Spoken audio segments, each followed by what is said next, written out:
everybody. Good morning. Thank you for joining us today and coming all this way out. It's great to see all these faces. My name is Braden, or Bxpana, as you'll see me online. And my name is Estevan. Online, I'm called also Sisyphos. And we're the community managers for zkSync.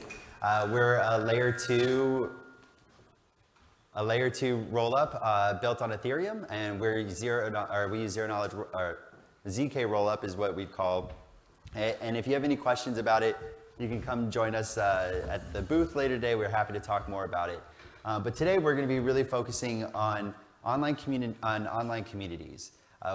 So much of us come together to focus on the technology. We talk about prices, we talk about NFTs, but we sometimes forget about the social layer behind these things that actually bring everybody together in the first place, like everybody in this room. So we're going to be diving into the motivations and the needs and the journey that we've been on within our own community over the past 2 years to hopefully help share some of the knowledge that we've seen and help communities grow across the ecosystem. So this will give you a good agenda of what we'll be kind of reviewing today, talking about the qualities, the details of what makes up an online community, how they're formed, take a look at online communities, their motivations, for contributions, and for what drives those needs to contribute, and then wrap up with our own zkSync community and the learnings that we've had over the last few years. Yeah, well, the reason that we're here all today is that we all belong to a certain form of online community, whether it's organized around a protocol, sometimes around a product, sometimes it's just a common interest that bonds us. Nowadays, most of the digital life is organized within online communities, and we are all part of one or many online communities, and it's, I think, better to understand how they are structured, what is particular about online communities, how do they differ from traditional form of organizations that we call communities of practice. Sometimes we have the family, we have friendship. These are all forms of organizations. And nowadays, most of the digital life is organized within online communities. And today, we're going to give a few words about how they are structured, and how to use them as a competitive advantage for you that is building either a protocol or a product. When you think about online community, it's always good to think about an onion. It's onion shaped. There is always a core of the community and there is a periphery. The core of your community is generally contributing to an overwhelming majority of your content, of your support, of the activities. We say that there is a 99-1 rule, in a sense that 90% of your online communities is made of lurkers, people that would only consume the content, that would mostly read about your topic. Here, for example, zkSync. There is 9% of your online communities that is willing to edit, translate your content, and 1% of the community that will contribute to new content or bring new ideas, bring innovation in your online communities. So think about your online communities as an onion made of several layers, a social layer. People are more or less connected, and also a knowledge layer. People know more or less about the topic. The closer you go to the core, the more connected the people are, the more they know about the topic of interest. Here, for example, crypto, online crypto, or in our case, zkSync. Online communities, would like to argue, are also a source of competitive advantage. If you're building a protocol, if you're building a piece of software or product, having an online community around your product can be the source of your competitive advantage. The reason why is that online communities are unique. They are very hard to imitate, very hard to build, but they are definitely valuable. They are valuable because they help you with innovation and product development. This is the ethos of open source development. Today, open source software is taking the word. They make up of more than 90% of the piece of software that you use is made of open source protocols in some form. So online communities can bring you new ideas, and they can help you innovate. They can help you collect feedback on your product. So this is one way that it can be valuable. The second way is that they contribute to guerrilla marketing. They help your branding. They are the best advocates that you can have about your protocol. And the people out there, when you show up at events that wear you swag, these are the best advocates and the best people that can talk about your product.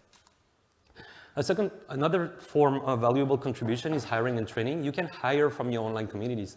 These are the people that are the most knowledgeable often about your product, but also about your audience, because they are part of it and they have been bonding within the community for a while. And finally, they do product support. In our case, we have more than 1 million users, and we can rely on a group of about 100 volunteers that are always here 24/7, able to help any new users that are willing to onboard on zkSync. So all that is just to make the case for online community as your source of competitive advantage, but that's only if you are able to activate them, if you understand their motivation, understand the needs of online communities, and how you can organize your protocol and your processes around your online community.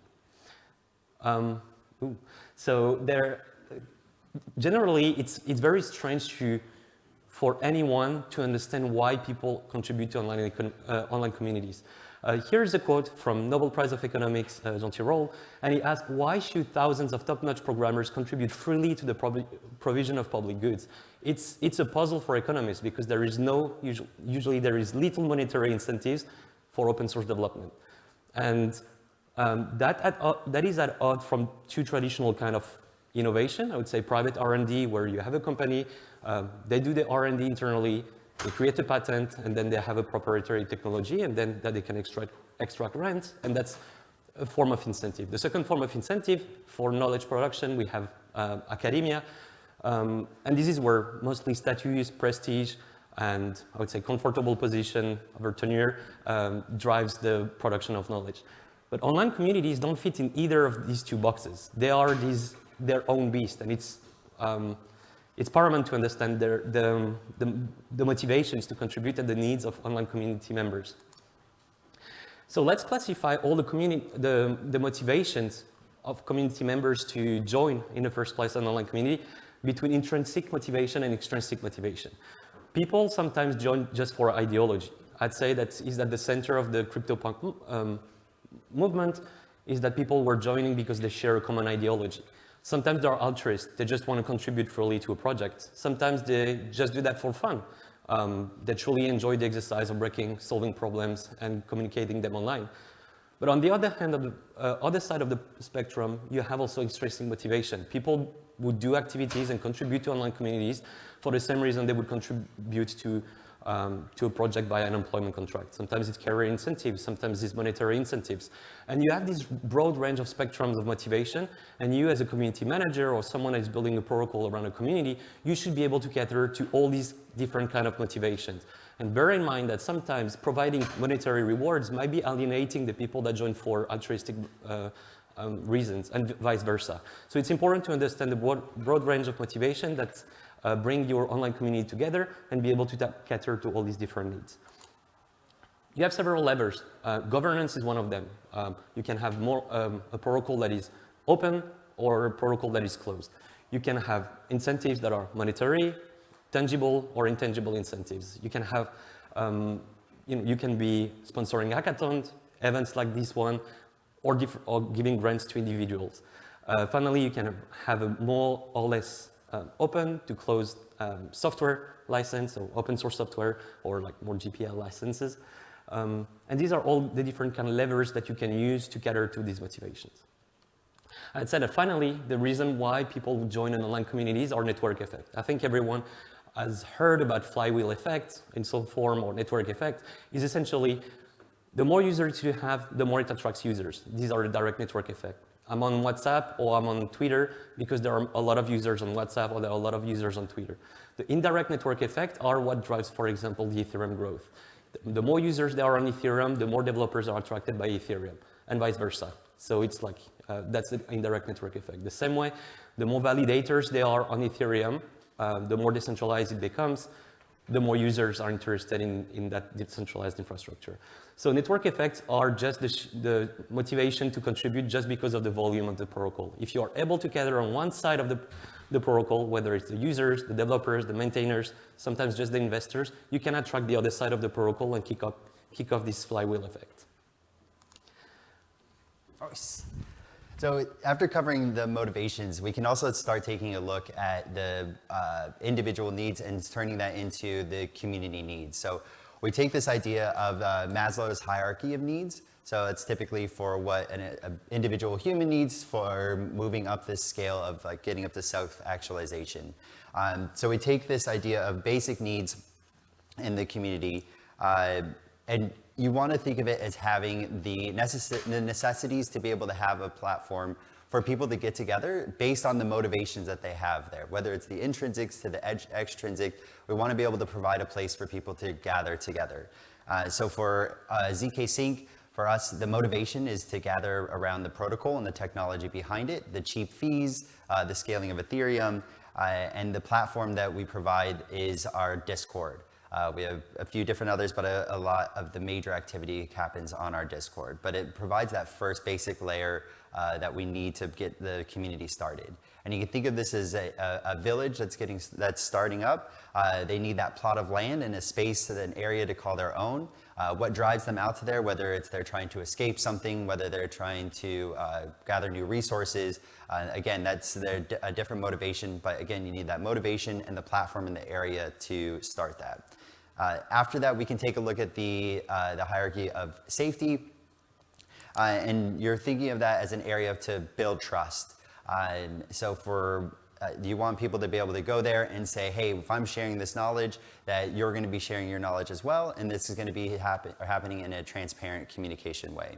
And here you start adding a few more of the things like on our Discord, making sure that people have an area to be able to start getting to know each other, meet each other, and show their value, that they actually know what they're talking about. And even for us, when we first start joining, we have to make sure that we can gain the trust and build the trust with our community, that we know that what we're talking about, and they can get the correct updates from us. In this village example, this is people building their individual homes to protect their own property, but as well as meeting their neighbors, making sure that they can trust that their neighbor next door is going to watch out for them, and vice versa, that they'll watch out for their neighbor. After you have that safety and the platform for where they can be, you start looking at this belongingness and love. Within a digital community, this is your engagement tools. You're taking these, allowing people to have a voice and to feel heard and know that they'll have be able to participate in the system and actually make a difference.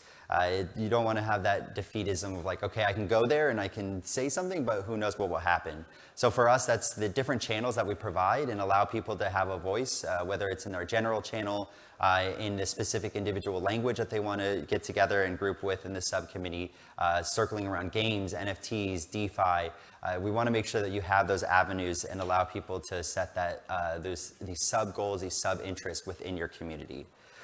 As you move up that, you start seeing what we can call a division of labor, as people start really honing their skills and saying, yeah, I'm really into NFTs, or I'm really into support, so that they have this opportunity to grow and expand. So that is having these more moderator roles. So we talk about moderators in the safety, but now this is actually giving these specific roles of what their responsibilities are and what they can do. So for example, we have community moderators that watch over everything in our Discord. We have language moderators that are monitoring like the specific languages. But again, it's honing in and it's funneling into these specific categories instead of just the original motivation around just the zkSync, the technology. Within the village example, you're starting to see individual jobs, people who are becoming doctors and lawyers that are again digging deeper into their skill set. That's going to help the overall growth of the community. Now, after you start building all these up, you can start getting to the self-actualization, and you can think of this area as kind of entrepreneurship. For our community, this is where we start seeing these sub-communities go from outside of our platform that we provided, and they're starting them in their own way that makes it work for them. So for some of the examples, we're starting to see these, the language sub-communities spin out and starting their own local communities without any interaction from us. We're not saying, hey, go do that. They're not asking permission. They're saying, hey, there's a need in my community. I know all the base knowledge, so I'm gonna go ahead and start working on that. And that provides a healthy, active community so that people feel empowered to do what they think they can. And the same with in the village scenario, you are now getting people who are either reaching out, going outside of the village to start their own, or expanding the village to make it grow, adding hospitals, bigger buildings to welcome new people. And we start seeing that as you move up this ladder and you make sure that you have each of these steps, you get a much more vibrant community that is easy to help grow your, not only the people who are coming there, but your technology and the protocol around it. There it is on there. So you get this more vibrant. But one thing to note for Maslow's, or this hierarchy, this digital hierarchy, is that it doesn't have to be siloed and be step by step. You definitely want to make sure you take care of these bottom two relatively early, but you'll see throughout our experience that we've been able to work on these in parallel and not have to be like it has to only be this way. So again, you can work on these in parallel to have them go at the same time. Your community is going to be flexible in this sense. So with our time, again, you can start to see the basic motivation for people coming together, whether intrinsic or extrinsic, is around the zkSync and the technology. I joined around 2021. We had about 3,600 people. We're now at over 700,000. So being able to understand the needs of your community is really important to make sure that it's set up for success, as well as the motivation, so that you can bridge these things together. You can start to see that some of the things up here are the technical milestones that helped drive our growth within the community, but some of those are us working in parallel on some of these higher esteem areas of giving this role of ZK stars, which is mini moderator role where they're onboarding people, making sure that new users know where to go for resources, to the birth of the local communities, which is closer to that self-actualization where, again, these groups just come to us and like, hey, we have a Japanese language community going on. It's like, okay, fantastic. But you can start to see that progression of having to combine everything together to make sure that your community is growing. I think one point to note on that is that we were able to grow the community from 3,000 members to over 700,000 members without having to scale internally. We could rely, and that's the beauty of open source and open innovation, is that you can rely on the resources that are outside the boundaries of your firm in order to scale your activities. Here, online communities, as we say, whether it's for product feedback, product support, branding, product innovation, these has been possible to carry, because we put in place the tools, internally to welcome these opportunities and this feedback coming from outside. So while we were running the community team at zkSync, we didn't need to hire more people internally. We could rely on the online community and scale outside instead of scaling inside the company. Exactly. And you can also see like as the pyramid goes up, it takes a lot of time for some of those pieces. So from the starting and building up the relationships, it takes a little bit of time before we kind of really get to that esteem. But as we're working on this, these are things that we're working on in parallel with that as well.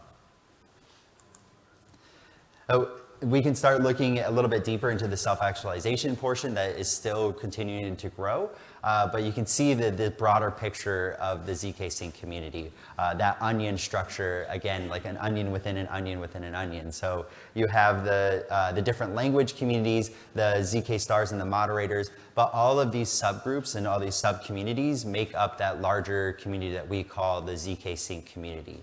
All with different motivations, but all around that main motivation of wanting to support the zkSync ecosystem. I'd say that throughout our 2 years journey with the zkSync community and seeing it growing up, we have a few learnings that we'd like to share with you. The first of them is that you need to create a sense of belonging within the community. It means that you need to have channels to listen to your community, but you also have to give them recognition by giving them the right roles and being able, and also letting new members identify who are the leaders or the C-words in the community. So you have to create that sense of belonging. The second is a principle that is derived, I would say, from the Ethereum values and Ethereum community is the principle of subtraction. Don't try to capture all the opportunities within the boundaries of your firm. Don't try to carry all the activities in-house. Don't be afraid to subtract and to give these opportunities outside to the community. Let's say that if you have an event, you want to have a meetup, you don't need to necessarily organize that yourself. You can, provide the opportunities for someone within the online communities to do it together and to create their own local communities. So the philosophy of subtraction is something that has informed a lot our activities, and it continues to inform it. The third one is to identify and nurture your core. As we said, there is an onion shape to online communities. Your 1%, the most active 1% of your contributors are going to contribute disproportionately to the content, to the support of your online communities. You have to be very fast identifying this 1% of your community that provides most of the value. Finally, you need processes within your firm, within your startup, you need processes in places to collect the feedback from your community, and you have someone that is able to advocate for your online community. They will have specific needs, specific expectations, and motivations to join in the first place. You have to be able to advocate for these members internally within your community. Yeah. We have our a little link tree down here if you want to connect with us, ask any questions. We're not experts in this. We're still learning as we go, and we love to share and work with other people as well. So feel free to reach out to us. We also have some of the stuff that we talked about in action that you can kind of look through and see if you ever need some motivation, or kind of see what does it look like in the long run of what they're actually talking about. So feel free to join us there. We'll be out at the booth the next 2 days, so you can feel free to come by, ask any questions about community or zkSync, and we'll see you out there. Thank you.